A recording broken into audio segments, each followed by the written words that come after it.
आखिरकार petrol diesel के भाव तेजी से बढ़ना शुरू हो गए हैं। बुधवार को लगातार दूसरे दिन पेट्रोल और डीजल की कीमतों में 80 पैसे प्रति लीटर की बढ़ोतरी की गई।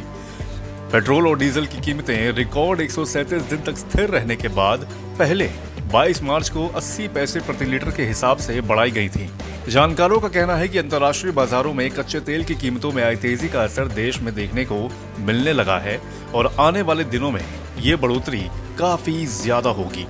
हालांकि विधानसभा चुनाव के नतीजे आने के साथ ही पेट्रोल और डीजल के दाम में बढ़ोतरी की संभावना जताई जा रही थी, लेकिन पेट्रोलियम कंपनियों ने कुछ दिन तक इंतजार किया। विश्लेषकों का कहना है कि अब ओएमसीज यानी कि ऑयल मार्केटिंग कंपनीज अपने घाटे की भरपाई कर रही हैं।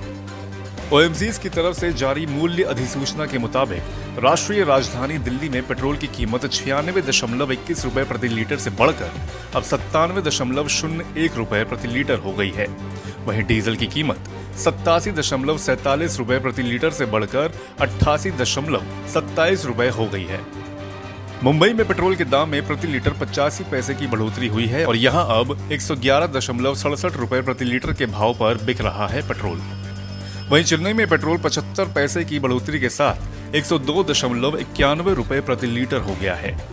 वहीं कोलकाता में इसकी कीमत 83 पैसे बढ़कर 106.34 रुपए प्रति लीटर हो गई है। राज्यों में पेट्रोल और डीजल की कीमतों में यह अंतर वहां लगने वाले लोकल टैक्सेस के अंतर की वजह से है। उत्तर प्रदेश और पंजाब समेत 5 राज्यों में विधानसभा चुनाव प्रक्रिया शुरू होने से पहले 4 नवंबर 2021 से ही पेट्रोलियम उत्पादों की कीमतें स्थिर बनी हुई थी।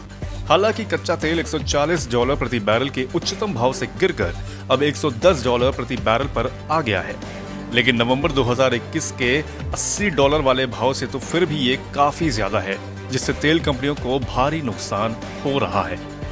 अब ये बढ़ोतरी कहां तक जाएगी, इस पर कोटक इंस्टीट्यूशन इक्विटीज ने एक नोट में कहा है कि कच्चे तेल के दाम 100 से $120 प्रति बैरल के दायरे में रहने पर पेट्रोलियम कंपनियों को डीजल में प्रति लीटर 13.1 से 24.9 रुपए की बढ़ोतरी करने की जरूरत होगी, जबकि पेट्रोल 10.6 से 22.3 रुपए प्रति लीटर तक बढ़ सकते हैं। इसमें कहा गया है कि अगर कच्चा तेल $120 प्रति बैरल के स्तर पर ही बना रहता है तो कंपनियों के लिए सरकार से एक्साइज ड्यूटी में कटौती जैसे समर्थन के बगैर अपने स्टैंडर्ड मार्जिन पर लौट पाना काफी मुश्किल हो जाएगा। क्रिसिल रिसर्च की निदेशक हेतल गांधी ने कहा कि मौजूदा तिमाही में कच्चे तेल की औसत दाम $100 प्रति बैरल रहने पर ऑयल मार्केटिंग कंपनीज को पेट्रोल और डीजल की खुदरा कीमतों में प्रति लीटर 9 से 12 रुपए की बढ़ोतरी करनी होगी। अगर कच्चे तेल की औसत कीमत 100 से $120 रहती है तो फिर पेट्रोल और डीजल के दाम में 15 से 20 रुपए प्रति लीटर बढ़ोतरी करनी होगी। क्रिसिल लिमिटेड की प्रमुख अर्थशास्त्री दीप्ति देशपांडे ने कहा कि कच्चे तेल की बढ़ती कीमतों को देखते हुए पेट्रोल और डीजल की खुदरा कीमतों में बढ़ोतरी कंपलसरी हो गई है, लिहाजा इसमें आगे और बढ़ोतरी देखने को मिल सकती है। इससे साफ तौर पर समझा जा सकता है कि आम जनता को इस महंगाई का बोझ उठाने के लिए कमर कसनी होगी।